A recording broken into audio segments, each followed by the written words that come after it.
le médiateur de la communauté économique des États de l'Afrique de l'Ouest, CEDEAO, pour le Mali, l'ancien président du Nigeria, Goodluck Jonathan, est attendu à Bamako dès le 20 avril 2022 pour tenter de trouver un accord avec les autorités maliennes sur la durée de la transition. Selon les observateurs, cette ultime réunion, prévue la semaine prochaine, est qualifiée de réunion de dernière chance. Il faut noter qu'à l'issue de leur dernière rencontre à Bamako, les deux parties se sont séparées sans accord.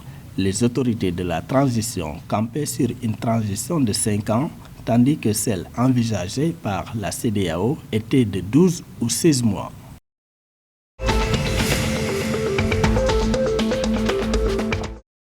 En Côte d'Ivoire, le gouvernement a annoncé la mise en place d'une plateforme de dénonciation des actes de corruption et infractions assimilés dénommée Spacia, mercredi 13 avril 2022 à Abidjan, à l'issue d'un conseil des ministres.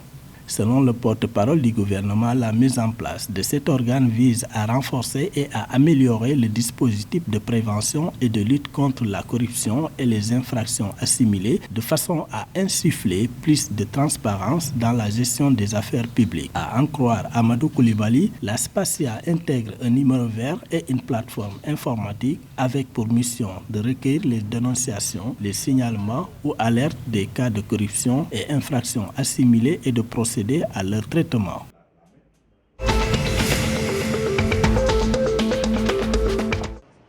Au Niger, le gouvernement a signé jeudi 14 avril 2022 des accords de financement avec la Banque africaine de développement BAD pour un coût global de 91,5 milliards de francs CFA.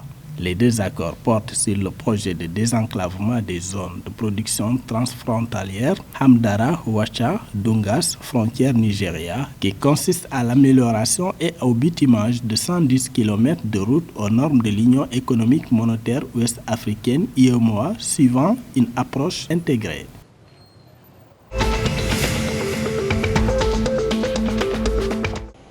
Le port autonome de Lomé a réalisé de belles performances en 2021 malgré les impacts négatifs du Covid-19. C'est ce qu'a révélé la direction générale du port de Lomé le 13 avril 2022 lors d'un point de presse. Selon le contre-amiral Fogan Adegnon, cette croissance de 52,55% a été enregistrée sur les 5 dernières années de 2017 à 2021. Soit une hausse de 6 657 647 tonnes de marchandises traitées par le port de Lomé à fin 2021. Le trafic import de 2020 comparé à celui de 2021 a augmenté de 3,93% avec 7 662 207 tonnes et 1 345 970 tonnes.